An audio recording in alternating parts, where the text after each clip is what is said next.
ओम शांति। साकार मुरली 30 अगस्त 2025। सुनेंगे ईश्वरीय महावाक्यों को विस्तार से। 30 अगस्त 2025 की बाप दादा की मुरली सुनेंगे।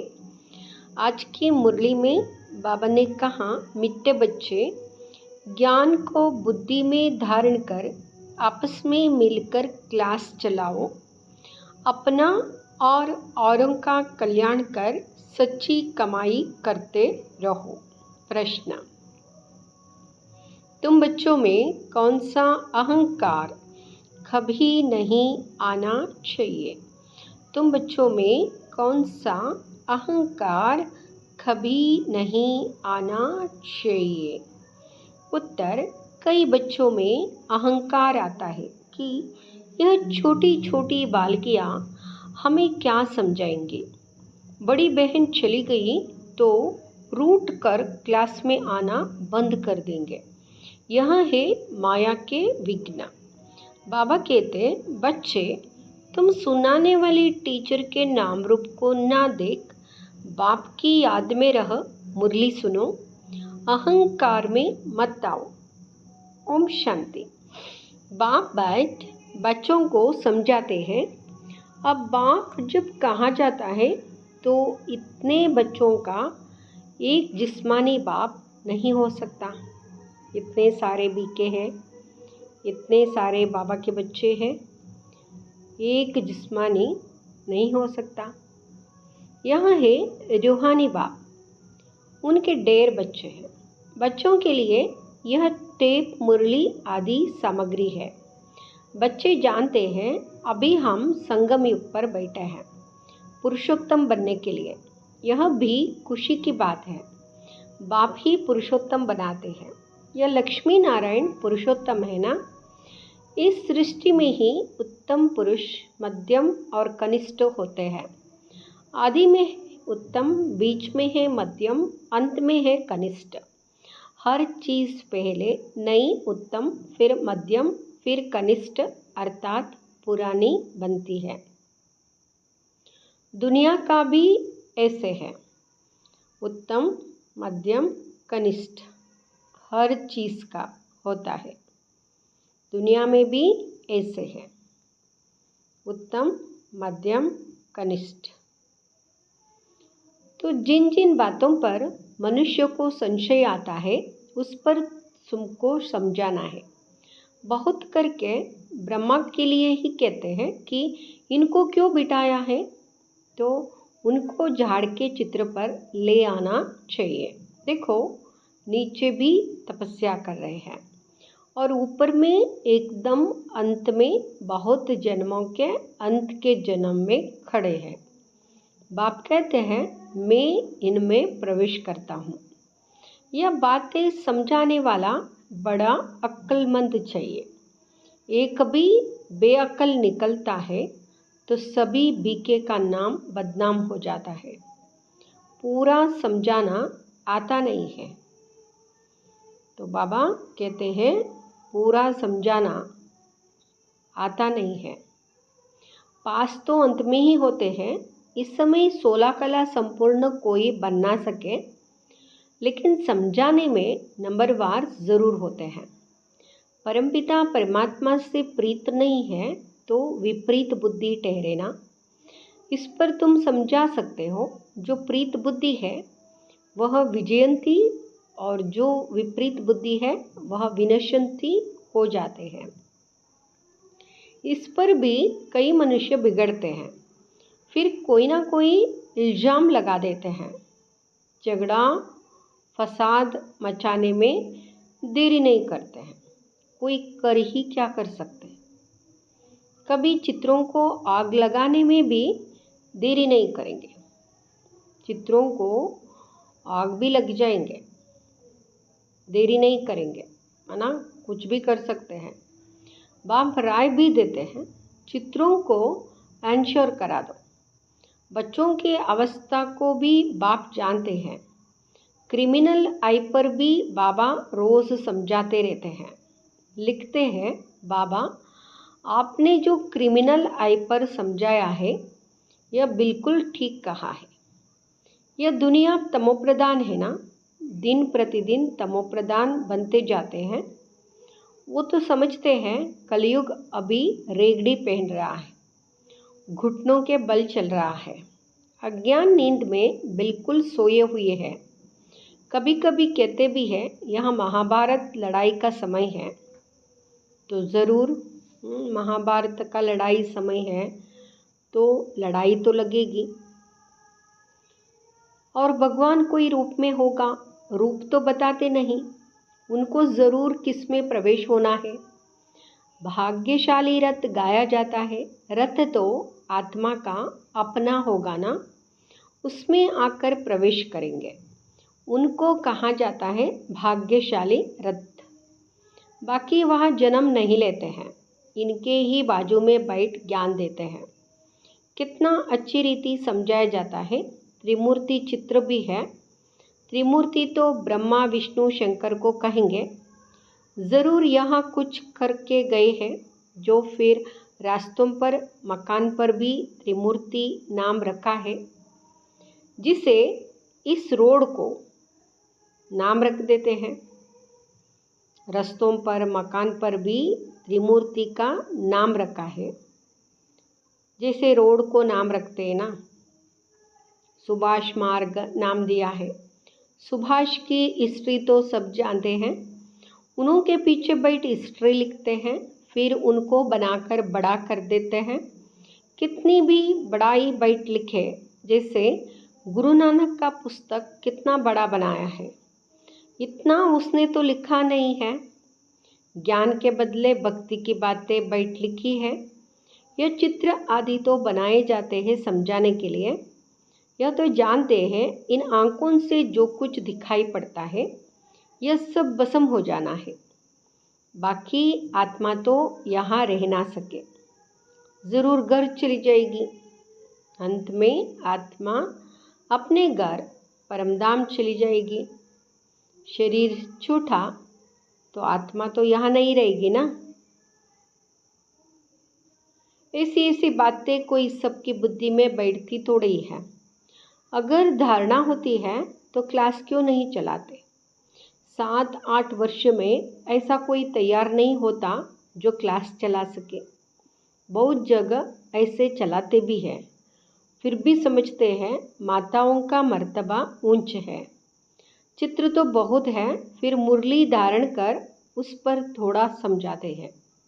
यह तो कोई भी कर सकते हैं, बहुत सहज है। फिर पता नहीं क्यों ब्राह्मणी की मांगनी करते हैं। ब्राह्मणी कहाँ गई तो बस रूठ कर बैठ जाते हैं, क्लास में नहीं आते हैं। आपस में मिलकर क्लास कराना चाहिए।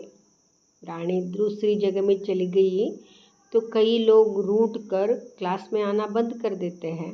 इसलिए बाबा कह रहे हैं आपस में क्लास चलाना चाहिए। और फिर किटपिट भी हो जाती है।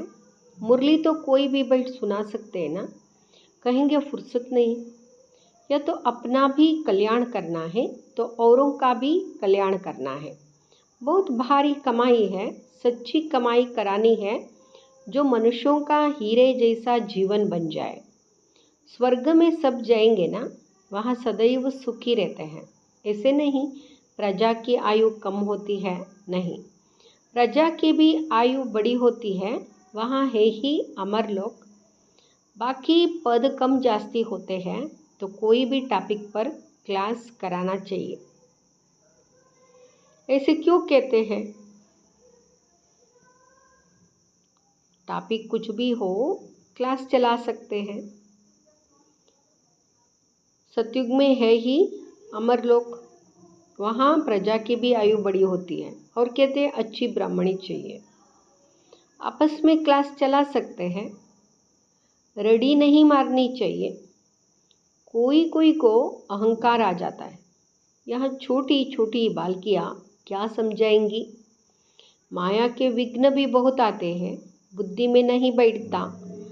बाबा तो रोज़ समझाते रहते हैं, शिव बाबा तो टॉपिक पर नहीं समझाएंगे ना, वह तो सागर है, उछले मारते रहेंगे। कभी बच्चों को समझाते हैं, कभी बाहर वालों के लिए समझाते हैं। मुरली तो सबको मिलती है, मुरली तो सबको मिलती है। तो बाबा सागर है ना, ज्ञान का सागर है।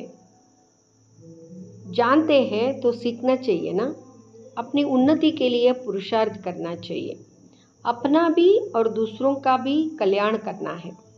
यह बाप ब्रह्मा बाबा भी सुना सकते हैं ना, परंतु बच्चों का बुद्धि योग शिव बाबा तरफ रहे, इसलिए कहते हमेशा समझो शिव बाबा सुनाते हैं, शिव बाबा को ही याद करो।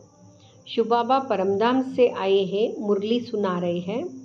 यह ब्रह्मा तो परमधाम से नहीं आकर सुनाते हैं। समझो शिव बाबा इस तन में आकर हमको मुरली सुना रहे हैं।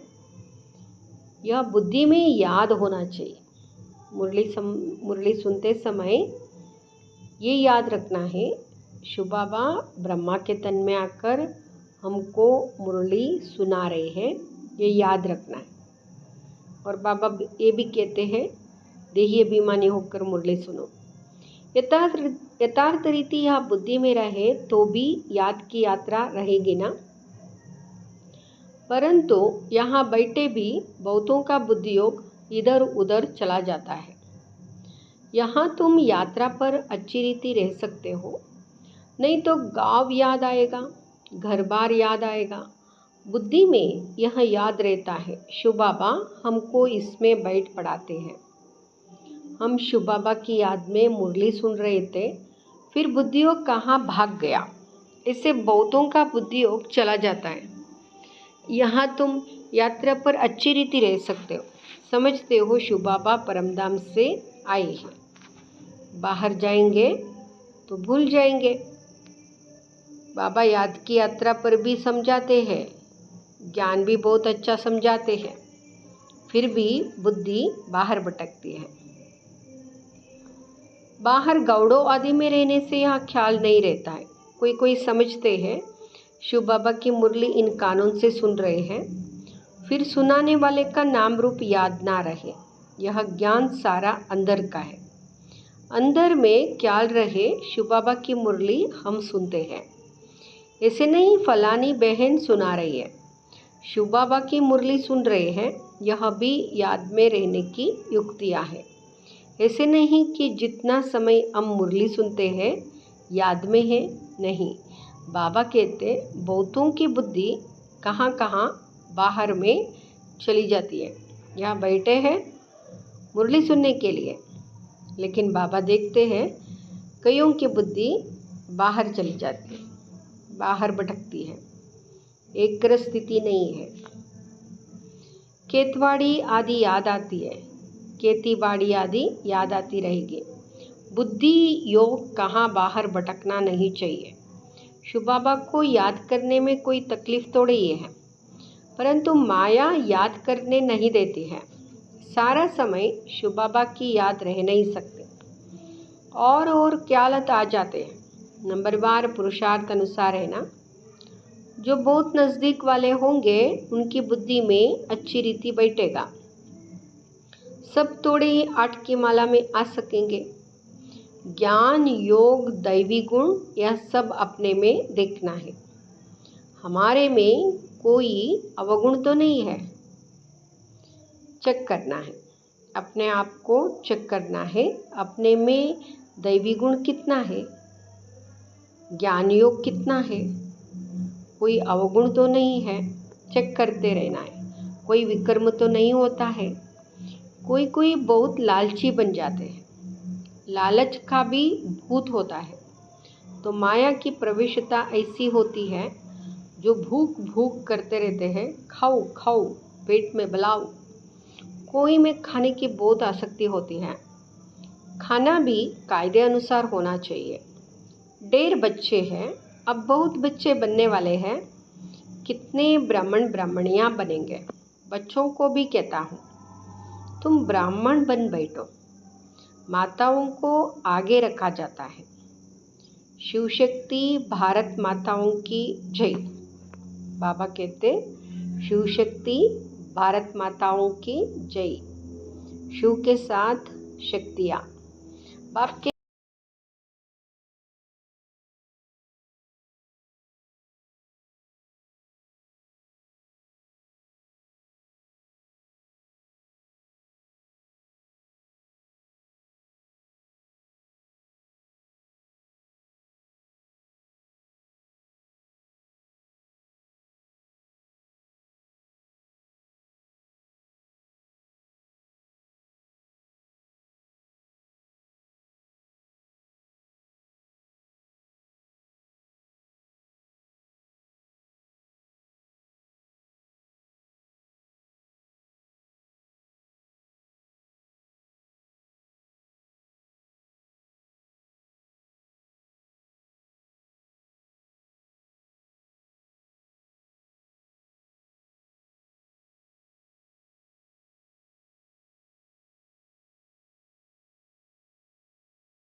कहते हैं, बाबा कहते हैं अपने को आत्मा समझो और बाप को याद करो, स्वदर्शन चक्र फिराते रहो, स्वदर्शन चक्रधारी तुम ब्राह्मण हो। यह बातें नया कोई आए तो समझ ना सके। तुम हो सर्वोत्तम ब्रह्मा मुखवंशावली ब्राह्मण कुलभूषण स्वदर्शन चक्रधारी। नया कोई सुने तो कहेंगे स्वदर्शन चक्र तो विष्णु को है, यह फिर इन सबको कहते रहते हैं, मानेंगे नहीं। इसलिए नए नए को सभा में अलाउ नहीं करते, समझ नहीं सकेंगे। कोई कोई फिर बिगड़ पड़ते हैं। क्या हम बेसमझ हैं जो अपने को अलाउ नहीं किया जाता है? क्योंकि और सत्संगों में तो ऐसे कोई भी जाते रहते हैं, वह तो शास्त्रों की ही बातें सुनाते रहते हैं। वह सुनना हर एक का हक है, या तो संभाल रखनी पड़ती है, या ईश्वरीय ज्ञान बुद्धि में नहीं बैठता तो बिगड़ पड़ते हैं। चित्रों की भी संभाल रखनी पड़ती है। इस आसुरी दुनिया में अपनी दैवी राजधानी स्थापन करनी है। जैसे क्राइस्ट आया अपना धर्म स्थापन करने, यहाँ बाप दैवी राजधानी स्थापन करते हैं। इसमें हिंसा की कोई बात नहीं है। तुम ना काम कटारी की और ना स्थूल हिंसा करते हो। डबल हिंसक, काम कटारी भी नहीं चलाते और कोई भी प्रकार की दुख देना आदि स्थूल हिंसा भी नहीं कर सकते हो। कहते भी है मूत पलीटी कपड़ धोए। मनुष्य तो बिल्कुल घोर अंधियारे में है। बाप आकर घोर अंधियारे से घोर सोजरा करते हैं। फिर भी कोई कोई बाबा कहकर फिर मुंह मोड़ देते हैं, पढ़ाई छोड़ देते हैं। भगवान विश्व का मालिक बनाने के लिए पढ़ाते हैं। ऐसी पढ़ाई को छोड़ दे तो उनको कहा जाता है महामूर्ख। कितना जबरदस्त खजाना मिलता है। ऐसे बाप को तोड़े ही कभी छोड़ना चाहिए। एक गीत भी है, आप प्यार करो या टुकराओ, हम आपका दर कभी नहीं छोड़ेंगे। प्यार करो या टुकराओ, आपका दर कभी नहीं छोड़ेंगे। ऐसे बच्चे भी हैं, बाबा को नहीं छोड़ेंगे। बाप आए ही है बेहद की बादशाही देने, छोड़ने की तो बात ही नहीं। हाँ, लक्षण अच्छे धारण करने हैं। स्त्रियां भी रिपोर्ट लिखती है, यहाँ हमको बहुत तंग करते हैं। आजकल लोग बहुत खराब है, बड़ी संभाल रखनी चाहिए। भाइयों को बहनों की संभाल रखनी है। हम आत्माओं को कोई भी हालत में बाप से वर्षा ज़रूर लेना है। बाप को छोड़ने से वर्षा खलास हो जाता है। निश्चय बुद्धि विजयंती, संशय बुद्धि विनश्यंती। फिर पद बहुत कम हो जाता है। ज्ञान एक ही ज्ञान सागर बाप आकर देते हैं। ये ज्ञान सागर बाप ही दे सकते हैं, क्योंकि ये इसमें सब कुछ है। इस सृष्टि के आदि मध्य अंत का ज्ञान, सब ज्ञान बाबा दे सकते हैं। बाकी सब है भक्ति। बल कोई कितना भी अपने को ज्ञानी समझे, परंतु बाप कहते हैं सबके पास शास्त्रों और भक्ति का ज्ञान है। सच्चा ज्ञान किसको कहा जाता है, यह भी मनुष्य नहीं जानते हैं। अच्छा, मीठे मीठे सिकिलदे बच्चों प्रति माता पिता बाप दादा का याद प्यार और गुड मॉर्निंग। रूहानी बाप की रूहानी बच्चों को नमस्ते। हम रूहानी बच्चों की रूहानी माता पिता बाप दादा को याद प्यार, गुड मॉर्निंग, नमस्ते, शुक्रिया बाबा, शुक्रिया। धारणा के लिए मुख्य सार। फर्स्ट, ध्यान रखना है कि मुरली सुनते समय बुद्धियोग बाहर भटकता तो नहीं है। सदा स्मृति रहे कि हम शिव बाबा के महावाक्य सुन रहे हैं। यह भी याद की यात्रा है। दूसरा, अपने आप को देखना है कि हमारे में ज्ञान, योग और दैवी गुण हैं। लालच का भूत तो नहीं है। माया के वश होकर कोई विकर्म तो नहीं होता है। ये सारी बातों का चेकिंग करना है। हमारे में ज्ञान, योग है, दैवी गुण है, लालच तो नहीं है, क्योंकि लालच भी एक भूत जैसे सताता है। और माया के वश होकर कोई भी प्रकार का विकर्मण नहीं करना है। वरदान: निमित्त भाव की स्मृति से हलचल को समाप्त करने वाले सदा अचल अडोल भाव। निमित्त भाव की स्मृति से हलचल को समाप्त करने वाले सदा अचल अडोल भाव। निमित्त भाव से अनेक प्रकार का मैंपन, मेरापन सहज ही खत्म हो जाता है। यह स्मृति सर्व प्रकार की हलचल से छुड़ाकर अचल अडोल स्थिति का अनुभव कराती है। सेवा में भी मेहनत नहीं करनी पड़ती, क्योंकि निमित्त बनने वालों की बुद्धि में सदा याद रहता है कि जो हम करेंगे हमें देख सब करेंगे। सेवा के निमित्त बनना है। सेवा के लिए, बाबा की सेवा के लिए निमित्त बनना है, अर्थात स्टेज पर आना। स्टेज तरफ स्वतः सबकी नज़र जाती है, तो यह स्मृति में सेफ्टी का साधन बन जाती है। स्लोगन: सर्व बातों में न्यारे बनो तो परमात्म बाप के सहारे का अनुभव होगा। सर्व बातों में न्यारे बनो तो परमात्म बाप के सहारे का अनुभव होगा। अव्यक्त इशारे: सहयोगी बनना है तो परमात्म प्यार के अनुभवी बनो। सहयोगी बनना है तो परमात्म प्यार के अनुभवी बनना है। वर्तमान समय भटकती हुई आत्माओं को एक तो शांति चाहिए, दूसरा रूहानी स्नेह चाहिए। प्रेम और शांति का ही सब जगह अभाव है। इसलिए जो भी प्रोग्राम करो उसमें पहले तो बाप के संबंध के स्नेह की महिमा करो, और फिर उस प्यार से आत्माओं का संबंध जोड़ने के बाद शांति का अनुभव कराओ। प्रेम स्वरूप और शांत स्वरूप दोनों का बैलेंस हो। प्रेम स्वरूप भी बनना है, शांत स्वरूप भी बनना है, और दोनों का बाबा कहते हैं बैलेंस रखो।